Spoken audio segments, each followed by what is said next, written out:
అదే RTV app వార్తల్ని క్షణాల్లో చదివే అవకాశం ఉంటుంది. ఒక న్యూస్ పేపర్, ఒక టెలివిజన్ ఛానల్ మీ చేతుల్లో ఎప్పుడు ఉంటాయి. పులివెందుల జెడ్పీటీసీ ఉప ఎన్నికల రణరంగాన్ని కల్పిస్తుంది. తలలు పగులుతున్నాయి, నెత్తులు పారుతా ఉన్నాయి. అక్రమ కేసులు బనాయిస్తున్నారని వైసీపీ పార్టీ అంటుంటే, లేదు మాపైనే దాడి చేస్తున్నారని మరోవైపు అధికార కూటమి పార్టీ చెప్పేటువంటి పరిస్థితుంది. అయితే ఎన్నికలు సజావుగా సాగేందుకు తమ వ్యూహాలు అమలు చేస్తున్నటువంటి మంత్రి సబితం అంటున్నారు. మేడం చెప్పండి, ఎన్నికల ప్రచారం ఎలా కొనసాగుతుందో.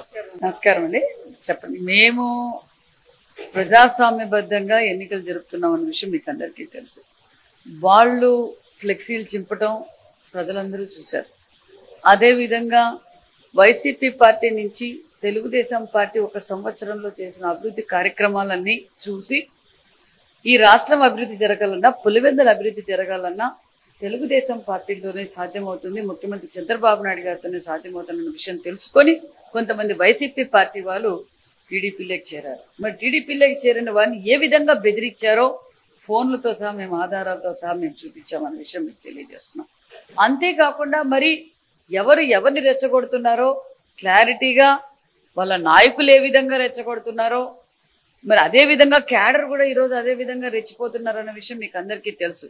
గత సంవత్సరం నుంచి ప్రతిపక్ష హోదా కూడా లేకపోయినా ఈరోజు వాళ్ళ పార్టీ పరిస్థితి అయిపోయిందని చెప్పి ఈరోజు వాళ్ళ నాయకులు జగన్మోహన్ రెడ్డి గారు రపరప నరికితే తప్పేంటి, ఇంకొకరు మహిళలు అసభ్యకరంగా మాట్లాడితే తప్పేంటి, ఇంకొకరు కనుసైగ చేస్తేనే చంపండి అంటున్నారు. నిన్నటి రోజు కూడా మీరు చూశారు, చంపి కిడ్నీలు పార్సల్ చేస్తామంటున్నారు. ఎవరు రెచ్చగొడుతున్నారు?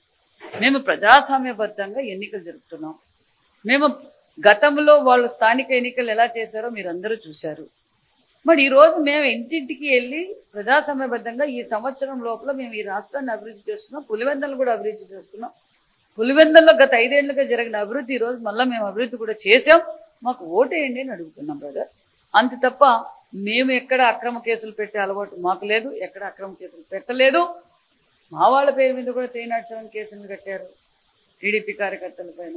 చట్టం తన పని చేస్తుంది, పోలీస్ పని 1 సంవత్సరం నుంచి చేస్తున్నారు. అంటే డిఐజీ స్థాయి అధికారి కోయ ప్రవీణ్ మీరు అడ్డంగా పెట్టుకొని మేము లేకపోతే చంపేసే వాళ్ళని కామెంట్ చేసే స్థాయికి, అంటే పోలీస్ వ్యవస్థ మొత్తం అధికార పార్టీ దుర్వినియోగం చేస్తుంది, భయభ్రాంతులు వస్తుంది, హార్డ్ కోర్ ఉన్నటువంటి వైసీపీ నాయకులను కూడా భయపెట్టి పార్టీలు తీసుకుంటున్నారని ప్రధానమైన విమర్శ.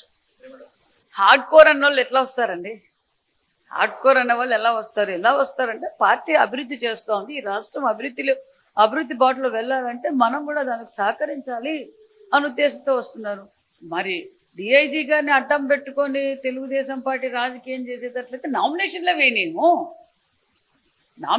వేయనేం కదా. అలాంటప్పుడు ఇండిపెండెంట్ వేశారు, కాంగ్రెస్ వేశారు, మరి తెలుగుదేశం వేసాము, మరి అదే విధంగా వైసీపీ వేశారు. మరి ఇన్ని నామినేషన్లు ఎలా పడతాయి చెప్పండి? గతంలో వాళ్ళు అలా అడ్డం పెట్టుకొని చేశారు కాబట్టి రాష్ట్ర వ్యాప్తంగా ఏకగ్రీవంగా ఎన్నికలు మరి బీఫారం తీసుకొచ్చిన వాళ్ళు చంపడం, కొట్టడం, నరకడం, బెదిరించడం ఇవన్నీ వాళ్ళు చేశారు. మేము ఈరోజు ఎలక్షన్కి వెళ్ళాం, అంతమంది నామినేషన్లు ఎలా వేస్తారండి? మేము ప్రజాస్వామ్యబద్ధంగా ఎలక్షన్కి వెళ్తున్నాం, ఇప్పటికీ వాళ్ళే బెదిరిస్తున్నారు. ఏదో విధంగా మమ్మల్ని రెచ్చగొట్టి ఎన్నికలు బైకాట్ చేయాలన్న ఆలోచన వాళ్ళకు ఉంది. ఎలాగో ఓడిపోతామని వాళ్ళకి తెలుసు, ఓడిపోతామని తెలిసి వాళ్ళు బైకాట్ చేయాలని మా వాళ్ళని రెచ్చగొడుతున్నారు. మేము ఇప్పుడు ఉదయం కూడా వచ్చినా మనకేం గొడవలు అవసరం లేదు, ప్రజలు మనకు ఓటేస్తున్నారు. ఇది బడుగు బడిగిన వర్గాల పార్టీ. ఖచ్చితంగా బడుగు బడిగిన వర్గాలకి ఈ సంవత్సరంలో ఏ విధంగా అభివృద్ధి చెందారో, పిల్లలకి ఏ విధంగా ఉద్యోగాలు వస్తాయి, పరిశ్రమలు వస్తున్నాయి, మేము అభివృద్ధి చేసిందే చెప్తాం. మీరు ఒకసారి కాకపోతే 4 సార్లు ఇంటికాడికి వెళ్ళండి, ఓటు అడగండి అనే చెప్తున్నాం. ఆపక్కోళ్ళు రెచ్చగొడుతున్నారు, అదే పనిగా మీరు రెచ్చిపోవద్దండి.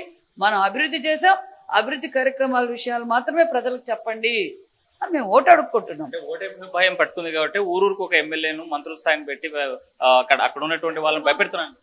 ఎవరు మాకు భయం ఏంటి? లోకల్ గా ఎలక్షన్ జరిగినప్పుడు రామా, మా బాధ్యత కాదా? వాళ్ళు రావడం లేదా? వాళ్ళు ఎలా చేశారు తెలీదా? మేము ఓటు అడుగుతున్నామే తప్ప మంత్రి పదవి అడ్డం పెట్టుకొని మేమేం ఎవరిని బెదిరించలేదే. మేమేమో ఏ రోజు బెదిరించలేదు, ఓటు అడుగుతున్నాం. నేను ఇన్ఛార్జ్ మంత్రిని, ఇక్కడ ఇన్ఛార్జ్ మంత్రిగా నా బాధ్యత ఇది. ఓటు అడుగుతున్నాం ఇంటింటికి. ఇప్పుడు ఉదయం కూడా చెప్తున్నాం అదే విషయం, కార్యకర్తలకు లీడర్లకు కూడా చెప్తున్నాం మేము అదే. ఇంటింటికి వెళ్ళి ఓటు అడగండి, ఓటు అడగాలి. ఓటు అడిగితే ఖచ్చితంగా ప్రజలు మార్పు కోరారు. ఎందుకంటే పులివెందుల్లో జగన్మోహన్ రెడ్డి గారికి 14, 19 ఎలా ఓట్లు వచ్చాయి, మరి 1924లో ఓట్లలో తగ్గాయి. మరి ఈ రోజు ప్రజలు ఓటు వేయడానికి సిద్ధంగా, వాళ్ళు ఓటు జరగనీయలేదు గతంలో, ఓటు జరగనీక భయభ్రాంతులుగా ఉన్నారు. ప్రజలకు ధైర్యంగా ఓటేయమని చెప్పండి అని అడుగుతా. అభివృద్ధికి ఓటేయండి. ఇక్కడ ధర్మానికి అధర్మానికి యుద్ధం జరుగుతోంది. మీరేమో ధర్మానికి అధర్మానికి యుద్ధం జరుగుతుంది అంటున్నారు. మరోవైపు ఏమో వైసీపీ నాయకులు బలవంతంగా ఎవరిని కూడా అందరిని అడ్డుకుని భయపెడుతున్నారంటున్నారు. ఎవరిని మేము భయభ్రాంతులు చేసామో చెప్పండి, ఎప్పుడు చేసామో చెప్పండి. 1 సంవత్సరం పాటు అయింది మేము అధికారంలో ఉన్నాం. ఎవరిని అక్రమంగా కేసులు పెట్టాం, ఎవరిని బెదిరించాం.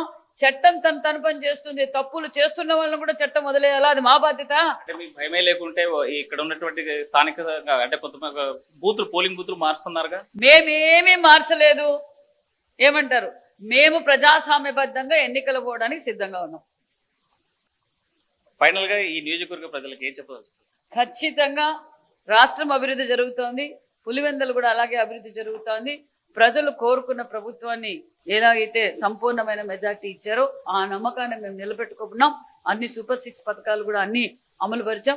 అదే విధంగా చెప్పని కూడా మేము చాలా కార్యక్రమాలు చేసాం. అదే విధంగా పరిశ్రమలు తీసుకొస్తున్నాం, ఉపాధి చూపిస్తున్నాం, పిల్లలకి ఉద్యోగ అవకాశాలు కల్పిస్తున్నాం. మరి డ్రింకింగ్ వాటర్ కావచ్చు, సాగునీరు కావచ్చు, మరి తాగునీరు కావచ్చు, ఈరోజు అన్ని విధాలుగా అభివృద్ధి ధ్యేయంగా మేము పనిచేస్తున్నాం.